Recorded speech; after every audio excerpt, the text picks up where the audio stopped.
Hello नमस्कार दोस्तों, welcome to मंदाज classes. आज की डेट है 7 अगस्त 2022। तो देख लेते हैं कौन कौन से करंट अफेयर्स आज हम डिस्कस करने जा रहे हैं। तो हमारा पहला आर्टिकल होगा फार्माकोपिया कमीशन के बारे में, दूसरा राशन मित्रा पोर्टल के बारे में, तीसरा ocean thermal energy conversion plant, चौथा आपका होगा food security and gender equality report के बारे में, और लास्ट का आर्टिकल होगा हमारा फार्मर प्रोड्यूसर ऑर्गेनाइजेशन के बारे में। इससे पहले हम आगे बढ़े, एक छोटी सी रिक्वेस्ट, हमारे चैनल को सब्सक्राइब कीजिए, लाइक कीजिए, शेयर कीजिए और बेल आइकन को दबाइए ताकि आपको important updates time to time मिल सके। तो चलिए आगे बढ़ते हैं अपने पहले आर्टिकल की तरफ, जो कि है फार्माकोपिया कमीशन के बारे में। देखिए गवर्नमेंट ने क्या किया है, जो ये फार्माकोपिया कमीशन है ये कैसे बना है, गवर्नमेंट ने क्या किया है कि अभी फार्माकोपिया कमीशन को इस्टेब्लिश किया है। इसका पूरा नाम क्या है, pharmacopoeia commission for Indian medicine and homeopathy. ये किसके अंडर आता है, मिनिस्ट्री ऑफ आयुष के अंडर आता है। आयुष की फुल फॉर्म क्या है, जो आपकी आयुष पूरा सिस्टम है वो ड्रग्स का, वो क्या है कि आपका जो आयुर्वेदा, यूनानी, सिद्धा, होम्योपैथी, ये आपका पूरा क्या है, ये आयुष सिस्टम है। तो अभी जो फार्माकोपिया कमीशन जो इस्टेब्लिश किया गया है, ये तीन सिस्टम को मिला के, तीन आपके इंस्टीट्यूशन को मिला के मर्ज करके स्टैब्लिश किया है। वो कौन कौन से इंस्टीट्यूशन है, पहले तो जो ये था फार्माकोपिया कमीशन जो अभी बना है, ये तो पहले भी था, मगर क्या इसके साथ साथ दो और पैरेलल आपके इंस्टीट्यूशन या लेबोरेटरी चल रही थी, तो उनको भी इसी में मर्ज कर दिया गया। नाम चेंज नहीं हुआ है, बस दो और एक्स्ट्रा इसके अंदर मर्ज कर दिए गए।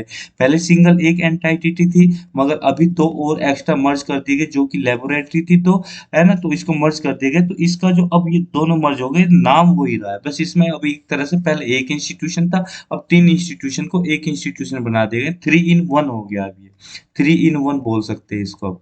तो 3 in 1 में मतलब क्या हो गया अब, कि pharmacopoeia commission of Indian medicine and homeopathy, ये तो अभी है ही है, पहले भी था। दूसरा जो मर्ज किया गया pharmacopoeia laboratory of Indian medicine, ठीक है, और तीसरा जो मर्ज किया गया होम्योपैथिक फार्माकोपिया लेबोरेटरी, इनको मर्ज कर दिया गया है। तो अभी जो बन गया है वो pharmacopoeia commission for Indian medicine and homeopathy बन गया, जो किसके अंडर आती है, किसके अंडर, सबऑर्डिनेट ऑफिस का एक ही किसके अंडर आती है, कि मिनिस्ट्री ऑफ आयुष के अंडर ये आती है। ठीक है, यहाँ पे जो आपका पीसीआईएम है, यानी कि फार्माकोपिया कमीशन ऑफ आपका इंडियन मेडिसिन एंड होम्योपैथी के अंदर, एक तो आयुष आ गया, ये वाला तो आयुष हो गया आपका, और ये वाला क्या हो, माइक्रोबायोलॉजी डिपार्टमेंट इसके अंदर आएगा। ठीक है, फार्माकोलॉजी डिपार्टमेंट आएगा, केमिस्ट्री डिपार्टमेंट भी आएगा, और फार्माकोग्नोलॉजी डिपार्टमेंट भी इसके अंदर आ गया, यानी कि ये आपकी ब्रांच, ये आपकी स्ट्रीम इसके अंदर इंक्लूड होगी, काम करेगी। ठीक है, इसके बारे में थोड़ा सा और जान लेते हैं। जो फार्माकोपिया कमीशन है वो आपकी ऑटोनोमस बॉडी है, यानी कि इसके ऊपर किसी का ऐसा अधिकार नहीं, किसी के अंडर ये वैसा काम नहीं करेगी, ये अपने डिसीजंस खुद लेगी, जो कि मिनिस्ट्री ऑफ आयुष के अंडर आती है, क्योंकि सबसे बड़ी तो मिनिस्ट्री होती है, और जो भी बाकी बॉडीज होती है उसके अंडर आती है। ये 2010 में स्टैब्लिश की गई थी, बस अभी फिलहाल क्या हुआ है कि इसके अंदर इसे क्या करते हैं, जो आपका इंस्टीट्यूशन बना है ये पीसीआईएमएच जो बना है, उसके अंदर दो और लेबोरेटरी ऐड कर दी गई है, नाम वही है। ठीक है, 2010 में इसको स्टैब्लिश किया गया था। अब यहाँ से क्या हुआ, जो फार्माकोपिया है, अब जो आप ये नाम पढ़ रहे हैं ना फार्माकोपिया, फार्माकोपिया क्या है, ये एक तरह से बुक है। ठीक है, जैसे कि आपका एनसाइक्लोपीडिया होता है, ये कोई भी आपकी स्टैंडर्ड बुक होती है, जो भी आप कोर्स कर रहे होंगे उसकी स्टैंडर्ड बुक होगी। तो वो स्टैंडर्ड बुक, उसके अंदर क्या होता है, कंसेप्ट होता है उस कोर्स के, जैसे कि आप बीटेक कर रहे हो तो बीटेक का आपका इलेक्ट्रिकल इंजीनियरिंग की कंसेप्ट हो गई, इलेक्ट्रिकल इंजीनियरिंग की पूरी थ्योरी होगी, सब कुछ होगा। इसी तरह से जो स्ट्रीम है आपका फार्मेसी की, जो स्ट्रीम है इसके अंदर जो डिफरेंट डिफरेंट ये आपकी वो मिलाई गई है, आपकी ब्रांचेस मिलाई गई है, जो आयुष डिपार्टमेंट आ गया, आयुष सिस्टम आ गया, माइक्रोबायोलॉजी आ गया, तो इसके अंदर इसके स्टैंडर्ड्स को कवर किया गया है। तो किसके अंडर आता है, drugs and cosmetic act 1940 act के जो अंदर जो आपकी स्टैंडर्ड डिफाइन किएगा उसको ये कवर करता है। तो उसकी बुक से, यानी कि स्टैंडर्ड की बुक से, जो फार्माकोपिया है ये बुक है।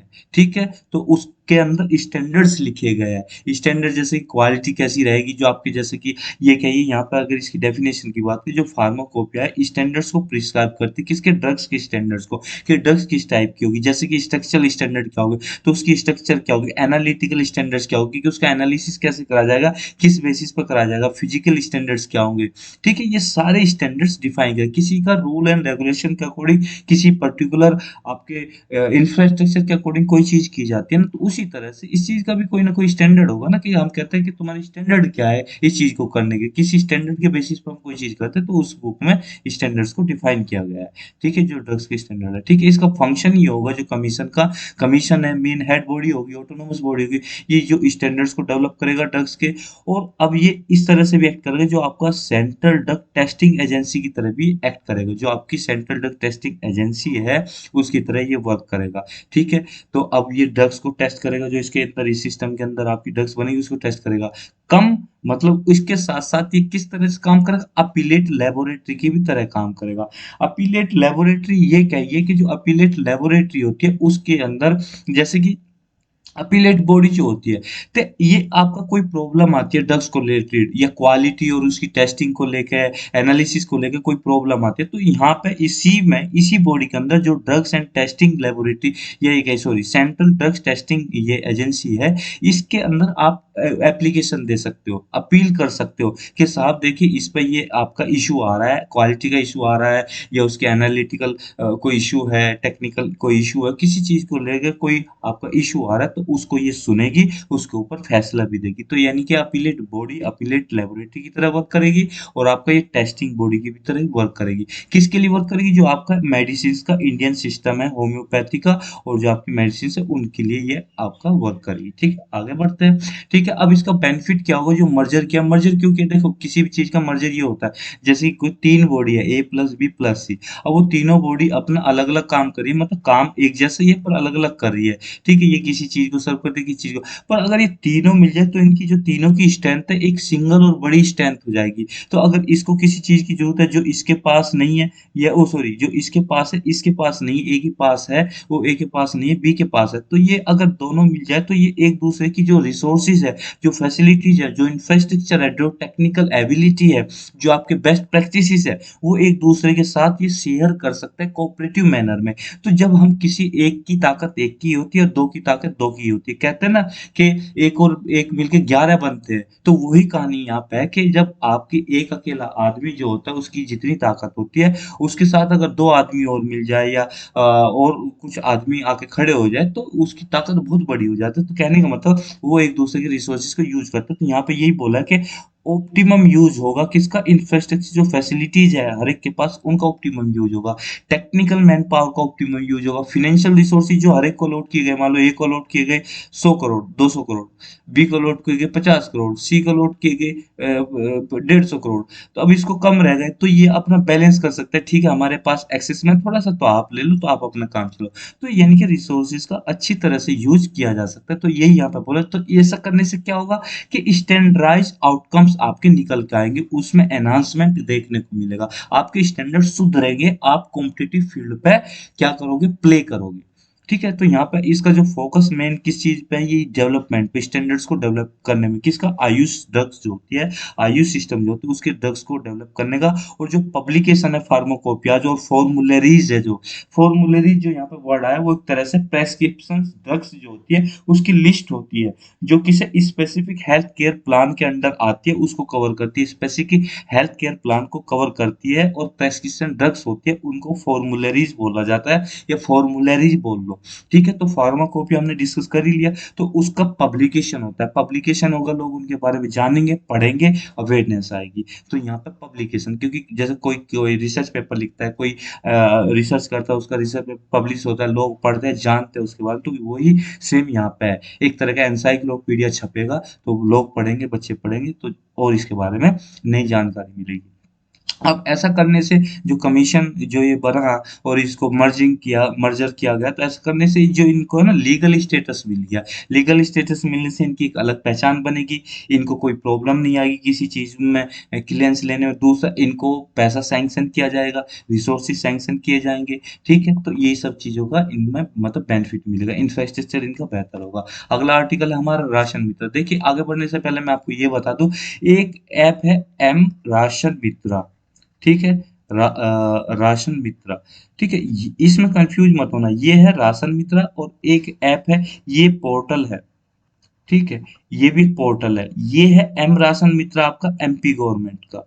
ठीक है, आप इंटरनेट पे जाकर देखोगे एम राशन मित्र एमपी गवर्नमेंट का है।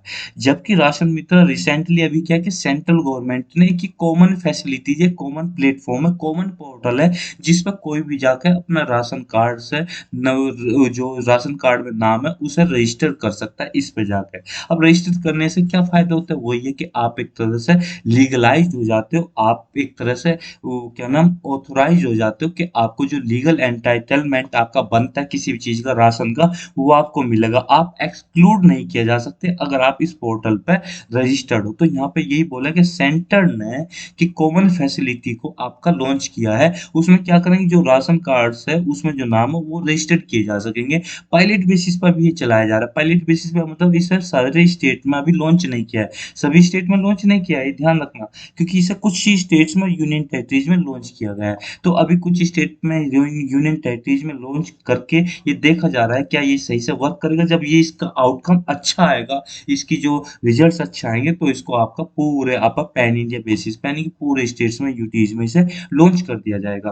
तो राशन मित्र के बारे में थोड़ा और जानते हो, आगे बढ़ते हैं। राशन मित्र एक पोर्टल है जिसका एम यही है कि ये जो स्टेट्स को अनेबल कर दे कि वो आपके जो बेनिफिशियरीज है, एलिजिबल बेनिफिशियरीज है, कि वो आइडेंटिफाई करे, उन्हें वेरीफाई करे, उनका नाम वेरीफाई करे, उनका आपका एड्रेस है, एज है, फैमिली मेंबर्स कितने हैं, कितना उनको एंटाइटलमेंट मिलना चाहिए, ये सारी चीजें आइडेंटिफाई होगी, वेरीफाई होगी, तो वो रजिस्टर्ड हो जाएंगे, तो उनको जो कवरेज बढ़ जाएगा। इस तरह से जो हमारा नेशनल फूड सिक्योरिटी एक्ट 2013 है उसके अंदर कवरेज बढ़ जाएगा। नेशनल फूड सिक्योरिटी एक्ट का काम यही है ना कि सबको फूड प्रदान किया जाए, फूड दिया जाए, जिससे कि फूड सिक्योरिटी को एंश्योर किया जा सके।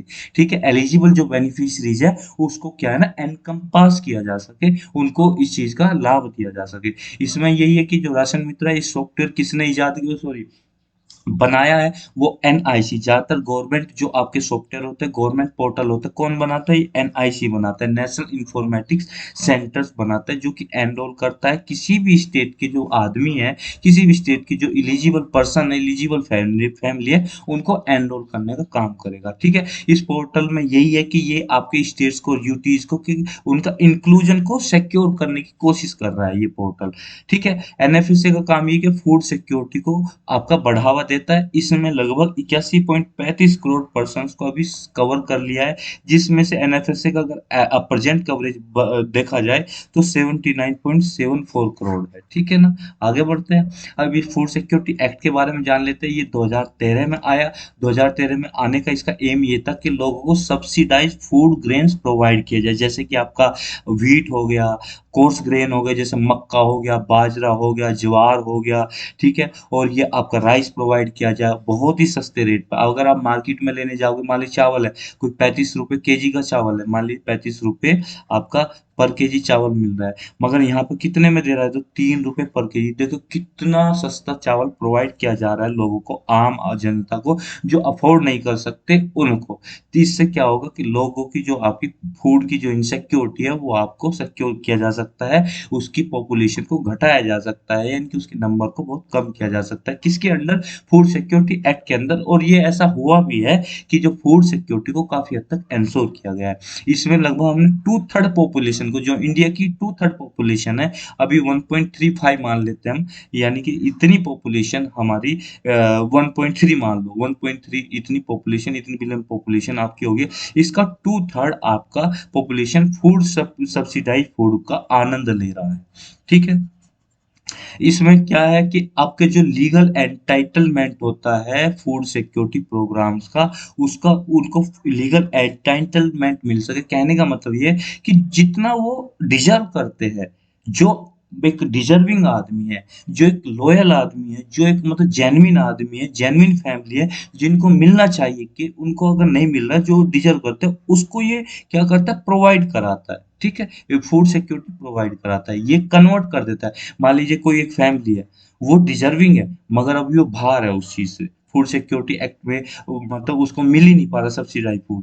तो अगर वो रजिस्टर कर लेगा राशन मित्रा पोर्टल पे तो क्या होगा, उसका रजिस्ट्रेशन हो गया तो वो फूड सिक्योरिटी एक्ट के अंदर आ गया, तब उसको क्या है फूड सब्सिडाइज फूड मिलना, कोर्स ग्रेन मिलने शुरू हो जाएंगे। तो यही है। तो इसने कहा ना एक कन्वर्ट कर देता है इनटू लीगल एंटाइटलमेंट।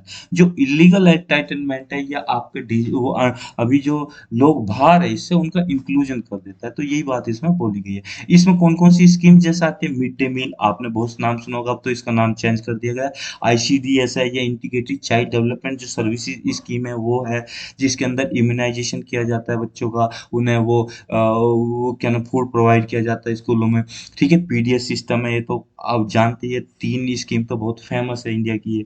ठीक है, एनएफएससी 2013 के अंदर ये क्या मैटरनिटी एंटाइटलमेंट भी प्रोवाइड किया जाता है, उसको भी पहचान मिली है। ठीक है, उसको ये क्या है कि पहले ऐसा नहीं था मगर एनएफएसए के अंदर क्या मैटरनिटी एंटाइटलमेंट भी दिया जाता है, यानी कि जो लैक्टेटिंग मदर्स है, आपकी प्रेग्नेंट वुमेन है और किसी भी टाइप की वुमेन है जो चिल्ड्रन चिल्ड्रन को बियर कर रही है, उन्हें फ्री डेली सीरियल्स प्रोवाइड किए जाते हैं। यही है मैटरनिटी एंटाइटलमेंट। इसमें क्या कि मिड डे मील जो स्कीम है और आईसीडीएस स्कीम्स है, इसमें तो ये यूनिवर्सल है कि इसमें कोई फर्क नहीं पड़ता कि कहाँ हो आप, कहाँ से हो, कि पूरे सभी को ही ये फायदा पहुंचाएगी। मगर जो पीडीएस है, ये पीडीएस का आपका कवरेज यूनिवर्सल नहीं है, 100% नहीं है। इसमें 2/3 पॉपुलेशन को ही कवर करता है, जिसमें से 75% रूरल एरियाज आ जाता है और लगभग 50% आपका अर्बन एरियाज में कवरेज है इसका। तो कहने का मतलब 2/3 को ही कवर कर रहा है, 100% पॉपुलेशन को ये कवर नहीं कर रहा है। तो अब राइस की बात करें कि क्या क्या पीडीएस जो टारगेटेड आपका पब्लिक डिस्ट्रीब्यूशन सिस्टम है उसमें क्या क्या चीजें प्रोवाइड की जा रही है। राइस की बात करें तो 3 रुपए पर केजी प्रोवाइड किया जा रहा है। अनाज की बात करें तो 2 रुपए पर केजी प्रोवाइड किया जा रहा है। कोर्स ग्रेन जिसमें ज्वार बाजरा मक्का और भी कई सारी चीजें आ जाती है, उसमें 1 रुपया पर केजी प्रोवाइड किया जा रहा है। बहुत ज्यादा प्रोटीन कैल्शियम युक्त आपके ग्रेन्स होते हैं जिनको ये प्रोवाइड किया जा रहा है, जिन लोगों को प्रोवाइड किया जा रहा है। ठीक है, तो इससे हमारी फूड सिक्योरिटी सिक्योर हो रही है। तो इसलिए ये जो आपका एक्ट है एनएफएसए एक्ट जो है आपका 2013 का, कितना अच्छा एक्ट है ये। ठीक है, अगला आर्टिकल हमारा ocean thermal energy conversion plant के बारे में, यहाँ पे कन्वर्जन लिखना भूल गया। ठीक है, देखिए क्या है कि नेस एक है हमारा national institute of ocean technology, उसने क्या किया है, एक आपका ocean thermal energy conversion plant establish किया है। कहाँ पे, कावारत्ती में। कावारत्ती किसकी कैपिटल, लक्षद्वीप की। लक्षद्वीप का मैप कहाँ है, ये रहा लक्षद्वीप का मैप। ये कहाँ से, आपके केरला से कुछ ही दूरी पे है, ये देखिए आपका केरला से कुछ ही किलोमीटर की दूरी पे आपको मिलेगा। अरेबियन सी में ये आपका पड़ता है लक्षद्वीप। लक्षद्वीप की आपकी मैप में लोकेशन चेक कर सकते हो। अब ये कैपेसिटी कितनी होगी इसकी, 65 किलोवाट की कैपेसिटी होगी। मैं आपको बताऊं, अगर आप ये कह के 30 किलोवाट कि कितने घरों को रोशन कर सकता है, लगभग कई लाख, एक बहुत बड़ी कॉलोनी, एक बहुत बड़े गांव को ये रोशन कर सकता है, उसे इलेक्ट्रिसिटी प्रोवाइड कर सकता है। और यहाँ तो ये 30 किलोवाट से ज्यादा आपकी इलेक्ट्रिसिटी प्रोवाइड कर रहा है, यानी कि तीन गांवों को, लगभग तीन बड़ी पॉपुलेशन को, जो गांव के एक अच्छा खासा बड़ा गांव होता है उसकी पॉपुलेशन को ये एनर्जी प्रोवाइड करेगा। और यहाँ पे तो छोटे छोटे आइलैंड है, आइलैंड के अंदर भी छोटे छोटे सब आइलैंड है। तो ये सोच के देखिए, ये तो कई सारे आइलैंड को, कई सारे छोटे छोटे सब आइलैंड है, इनको इलेक्ट्रिसिटी प्रोवाइड कर सकता है। यानी कि यहाँ पे आपकी एनर्जी सिक्योरिटी को इंश्योर किया जा रहा है। कहने का मतलब ये कि ये कहाँ पे लगा, कावारत्ती में लगाया। लगाया किसने, हमारा जो इंडियन इंस्टीट्यूट है, यानी कि national institute of ocean technology. सबसे पहले इसके बारे में थोड़ा सा जान लेते हैं, उसके बाद हम आगे बढ़ेंगे। अगली स्लाइड में इसके बारे में दिया हुआ है। इसको स्टैब्लिश किया गया था 1993 में, क्योंकि देखो क्वेश्चन कैसे भी कहीं से पूछा जा सकता है। यूपीएससी के लिए हम जितना पढ़ ले उतना अच्छा है। और वो आदमी, मुझे नहीं लगता कि समझदार आदमी होगा जो ये कहेगा लिमिटेड पढ़ो, लिमिटेड पढ़ो, वो जरूरी है लिमिटेड पढ़ो, पर आपको पता कैसे लगेगा कितना पढ़ना है कितना नहीं। आप कैसे कह सकते हो कि ओशन टेक्नोलॉजी वाला क्वेश्चन पूछा ही नहीं जाएगा, ना आए 20 साल ना आए, और आने को इसी साल आ जाए 2023 के प्री में पूछ लिया जाए, तो कोई ये कहता है लिमिटेड पढ़ो लिमिटेड पढ़ो। लिमिटेड पढ़ने का मतलब क्या है कि ठीक है लिमिटेड पढ़ो, पर जो आपके सामने इंफॉर्मेशन है वो आप उसको डिनाई नहीं कर सकते, ये आएगा ही। तो लगे हाथ एक करसरी नजर से एक हल्की सी नजर मार देना किसी भी इंफॉर्मेशन पर बहुत जरूरी होता है। और यूपीएससी जैसे एग्जाम के लिए तो बहुत जरूरी होता है, कहाँ से क्या पूछ लेगा कुछ भरोसा नहीं है। आप कितने पढ़ लो कोई गारंटी नहीं होती वो चीज आएगी नहीं आएगी। तो इसलिए ज्यादा नॉलेज होना भी अच्छी बात है, पर एक हल्की इंफॉर्मेशन जरूरी है। तो ये ऑटोनोमस बॉडी है, ठीक है, मिनिस्ट्री ऑफ अर्थ साइंस के अंदर आती है। इसका काम ये एम यही है कि वर्ल्ड क्लास टेक्नोलॉजीज को और उसका डेवलप करना और उसके एप्लीकेशन को अप्लाई करना, उसको जो टेक्नोलॉजी डेवलप करना उसको इम्प्लीमेंट करना, जिससे कि हम sustainable utilization of ocean resources का सस्टेनेबल यूटिलाइजेशन कर सके। जैसे रिसोर्सेज के अंदर जो एनर्जी है, जैसे आपकी मरीन एनर्जी है या ब्लू एनर्जी से बोलते हैं, तो उसका सस्टेनेबल यूज कर सके, ऐसी टेक्नोलॉजी को डेवलप करना, उसका इम्प्लीमेंटेशन करना। तो इसका एम यही है एनआईओटी का, ठीक है। ये कॉम्पिटिटिव फील्ड प्रोवाइड करता है और वैल्यू एडिड टेक्निकल सर्विसेज को प्रोवाइड करता है, उसका सॉल्यूशन प्रोवाइड करता है। ये उन ऐसी ऑर्गेनाइजेशन के काम करता है जिनको ये सॉल्यूशन दिए जा सके, जिनको इस फील्ड में काम कर रही है वो उसके साथ कोलेबरेट करके काम कर सके। ये नॉलेज बेस डेवलप करता है, इंस्टीट्यूशनल कैपेबिलिटीज को बढ़ाता है, जो इंडिया का हमारा जो इंडिया का मैनेजमेंट है ओशन के रिसोर्सेज के लिए और उसके एनवायरनमेंट को कंजर्व करने के लिए, उनमें ये हेल्प करता है। तो ये इसके बारे में थोड़ी सी इंफॉर्मेशन थी, जान ली। क्वेश्चन आ गया तो हो जाएगा, नहीं आया नहीं पढ़ा तो नहीं होगा, मतलब आ गया नहीं पढ़ा तो नहीं होगा। इसके लिए हम रटने नहीं बैठेंगे, इसको बाय हार्ट करेंगे, ठीक है। तो ये हम पढ़ चुके हैं। अब ये जो आपका ओटेक है, ओटेक प्लांट है, यानी कि ओशन आपका थर्मल एनर्जी कन्वर्जन प्लांट है, ये वर्क कैसे करता है, हमने इसकी लोकेशन देखी, सबको देख लिया। देखो इसमें तीन चीजें हैं। पहले तो ये आप जान लो कि एक तो ये जो आपका सरफेस का, एक तो होता है आपका ओशन का सरफेस टेम्परेचर, एक होता है आपका ओशन का बेड टेम्परेचर। बेड टेम्परेचर मतलब डीप में जो वाटर होता है उसका टेम्परेचर, जो अंदर डीप में वाटर होता है उसका टेम्परेचर होता है कम, यानी कि ओशन के सरफेस तक बॉटम में अगर आप जाते जाओगे तो टेम्परेचर डाउन जाता जाएगा, नेगेटिव होता जाएगा। नेगेटिव से मतलब डाउन होता जाएगा, डिक्रीज होता जाएगा, नेगेटिव वर्ड गलत है, डिक्रीज होता जाएगा। अगर ऊपर जो सरफेस का टेम्परेचर हम एवरेज 25 से 35 मान लो, ठीक है, एवरेज टेम्परेचर, ये भी आपका ट्रॉपिकल रीजन में, ठीक है। जो ठंडे रीजन है वहां तो मिलेगा ही नहीं था। ट्रॉपिकल रीजन जहाँ सूरज बिल्कुल सिर पे चढ़ा हुआ होता है, तो 25 से 30-35 डिग्री के बीच में ये होता है सरफेस का टेम्परेचर। और बॉटम का टेम्परेचर 3 से 7 डिग्री आप मान लो, 3 से 5 डिग्री मान लो। अगर बॉटम का एवरेज टेम्परेचर 5 डिग्री मान लो और सरफेस का एवरेज टेम्परेचर 30 डिग्री मान लो, तो डिफरेंस आपका कितना आ गया, 25 डिग्री का डिफरेंस आ गया। यानी कि बॉटम का और सरफेस का टेम्परेचर में 25 डिग्री का डिफरेंस है। यही टेम्परेचर डिफरेंस, ये टेम्परेचर ग्रेडियंट है जो वाटर सी है, सी वाटर है सॉरी, उसका फायदा उठा के हम क्या करते हैं, उस पानी से स्टीम जनरेट करते हैं। उस टेम्परेचर डिफरेंस को, उस एनर्जी को यूज करके हम स्टीम जनरेट करते हैं। उस स्टीम से हम क्या करते हैं, टरबाइन चलाते हैं। टरबाइन से आपके क्या होता है, डायनेमोज और आपके जो ये अटैच रहते हैं, क्या नाम, अ, ये मोटर जो इलेक्ट्रिक जनरेटर मोटर अटैच रहता है, और उनको हम क्या करते हैं, रोटेट कराते हैं, घुमाते हैं, और उससे क्या है, इलेक्ट्रिसिटी जनरेट हो जाती है। तो इलेक्ट्रिसिटी कहीं ऐसी जनरेट नहीं होगी, क्योंकि जो डायनेमोज होता है ओवरऑल आपको उसे घुमाना है, चाहे आप हाथ से घुमा लो या आप किसी और चीज का यूज करके घुमा लो। हाथ से घुमाना पॉसिबल नहीं है और इतनी हाई स्पीड से पॉसिबल नहीं है, तो हम ऐसी एनर्जी का यूज करते हैं जो आपको कॉस्टली भी ना पड़े, आसानी से उसको यूज किया जा सके। तो ये हम टरबाइन का इसमें यूज करते हैं। तो अब यहाँ पे क्या है, जो गर्म वाटर है, गर्म वाटर को हम क्या करते हैं, उसकी एनर्जी को लेके एक आपका होता है कि प्रोसेस फ्लूइड होता है। प्रोसेस फ्लूइड को आप क्या करते हैं, गर्म वाटर इवेपोरेट किया प्रोसेस फ्लूइड के थ्रू, ठीक है। प्रोसेस फ्लूइड इसे क्या करते हैं, इवेपोरेट कर देगा, फिर प्रोसेस फ्लूइड को कूल करना पड़ेगा कंडेंसर में। यहाँ पे इवेपोरेटर लगाया, देखो गर्म वाटर है, गर्म वाटर गया, इसको और ज्यादा इवेपोरेट करा प्रोसेस फ्लूइड की मदद से। देखो मैं छोटा सा एग्जांपल आपको समझाता हूँ। एक हीट एक्सचेंजर होता है, जो इवेपोरेटर है, कंडेंसर है, क्या है, हीट एक्सचेंजर। हीट एक्सचेंजर कैसे होते हैं, इस तरह के होते हैं। मान लीजिए इसके अंदर ट्यूब लगी हुई है, मान लीजिए, ठीक है, एक शेल साइड होगी, ट्यूब साइड होगी। ट्यूब साइड में पानी गया, मान लीजिए प्रोसेस फ्लूइड गया, और ट्यूब साइड से प्रोसेस फ्लूइड बाहर बाहर निकल गया। सेल साइड में गया आपका समुद्र का पानी, यानी सी वाटर। तो अब जो प्रोसेस फ्लूइड तो गर्म था और सी वाटर भी गर्म था, अब सी वाटर को हमें 25 से और ज्यादा टेम्परेचर बनाना है, इसका भाप बनाना है। तो अब प्रोसेस फ्लूइड ज्यादा गर्म है, तो अपनी एनर्जी ये ट्यूब्स के थ्रू अब सी वाटर को दे देगा, सी वाटर की भाप बन जाएगी, स्टीम बन जाएगी। स्टीम जाकर, क्योंकि उसमें हाई एनर्जी इसके ब्लेड्स पे टकराएगी टरबाइन के, उनको घुमाएगी, और घुमाने से डायनेमो घूमेगा। अब वो जब टकराएगी वो अपनी एनर्जी क्या है, रिलीज कर देगी, ठीक है। अब वो क्या होगी, कंडेंस हो जाएगा, थोड़ी बहुत वेपर बनी इधर आ जाएगी, मगर अभी भी वो पानी गर्म है।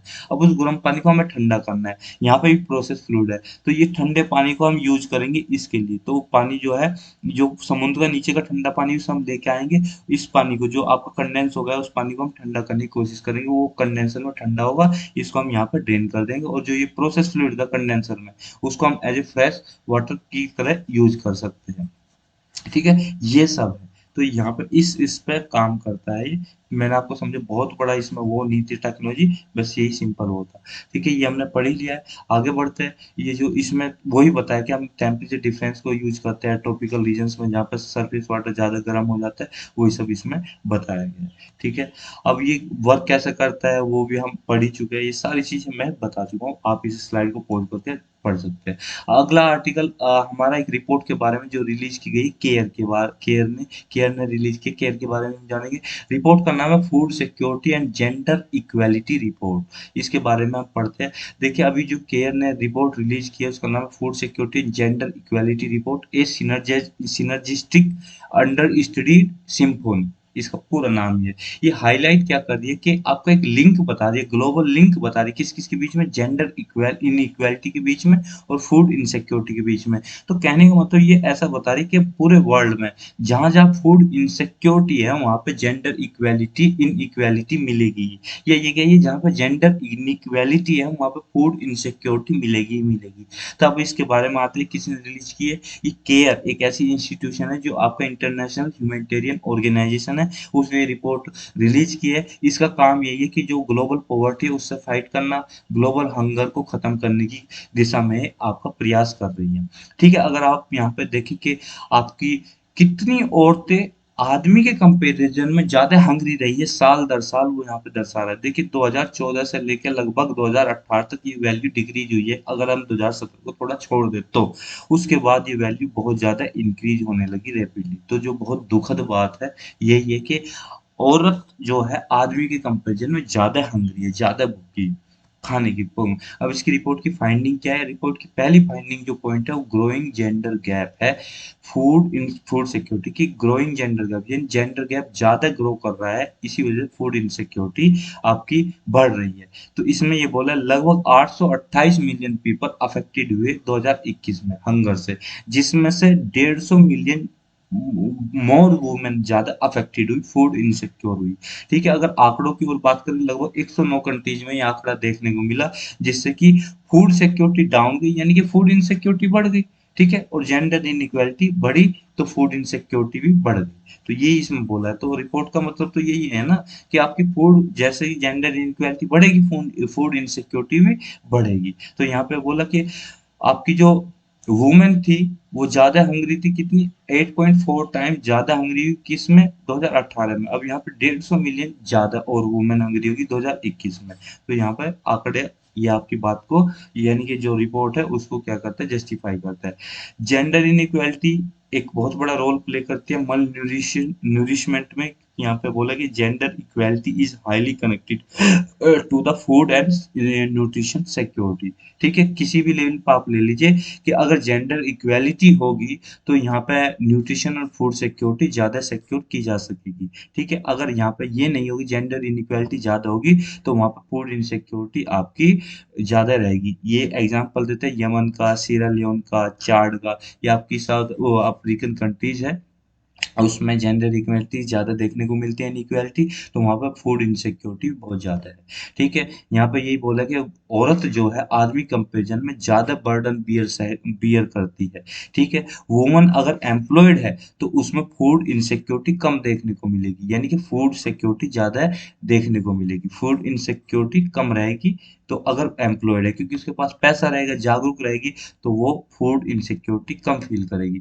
वुमेन ज़्यादा जो है पॉवर्टी के लिए प्रोन होती है, इसलिए ये क्या है कि अंडरपेड रहता है उनका वर्क, क्योंकि उन्हें कम पैसा दिया जाता है, पैसा दिया नहीं जाता, कम पैसा दिया जाता है, यानी कि अंडरपेड रहती है, इसलिए फूड इनसिक्योर भी ज़्यादा हो जाती है, यही रिपोर्ट में बोला गया है। अगला आर्टिकल हमारा फार्मर प्रोड्यूसर ऑर्गेनाइजेशन के बारे में कि गवर्नमेंट ने क्या किया है। ये फार्मर्स और फॉर्मेशन और प्रमोशन लगभग 10,000 एफपीओज का उनके प्रमोशन के लिए, फॉर्मेशन के लिए क्या बजट अलोकेट किया, 2020 में अलोकेट किया था, कितना था 6,865 करोड़ बजट एलोकेट किया था। तो ये दोबारा से न्यूज़ में आया, तो अभी हम फार्मर प्रोड्यूसर ऑर्गेनाइजेशन के बारे में जान लेते हैं।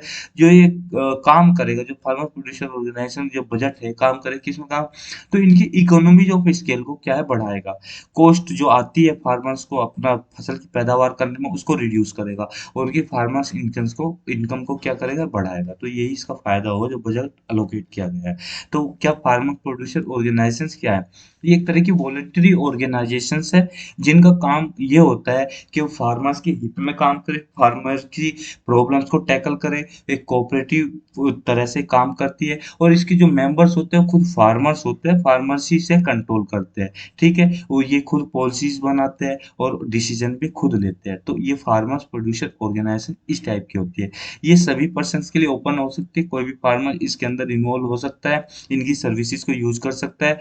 उसकी एक तरह की जो है कि जब वो इसमें इन्वॉल्व होंगे, तो जो इसकी रिस्पॉन्सिबिलिटीज़ होती है, उसको उसको क्या करना पड़ेगा, बियर करना पड़ेगा। उसका मेंबर बनना जब बनेगा वो, कि उसको ये चीज़ माननी पड़ेगी कि जो इसकी रिस्पॉन्सिबिलिटीज़ होती है फार्मर प्रोड्यूसर ऑर्गेनाइजेशंस की, उसको वो बियर करेगा, उसको क्या करेगा, पूरी तरह से फॉलो करेगा, ठीक है? इसमें कोई भी इस तरह का डिस्क्रिमिनेशन नहीं होता कि जेंडर बेसिस पे इसमें औरत भी आती है, आदमी भी आते हैं, सोसाइटी किस सोसाइटी का है, कोई रेस, कास्ट, कलर, सेक्स, इसमें किसी भी तरह का भेदभाव नहीं होता है, ठीक है? ये एजुकेशन प्रोवाइड करता है एक तरह से फार्मर्स को, ट्रेनिंग भी प्रोवाइड करता है और उन्हें इलेक्ट करता है कि ताकि वो रिप्रेजेंट कर सके, एरिया को रिप्रेजेंट कर सके, ऑर्गेनाइजेशन को रिप्रेजेंट कर सके, मैनेजर लेवल पे हो, चाहे वो एम्प्लॉयी हो किसी भी लेवल पे, उसको इलेक्ट किया जाता है, ठीक है? यहाँ पे अब कुछ स्टेट्स का नाम दिया गया है जिसमें फार्मर प्रोड्यूसर ऑर्गेनाइजेशन ने बहुत अच्छा एनकरेजिंग काम किया है और बहुत अच्छे रिजल्ट दिए हैं।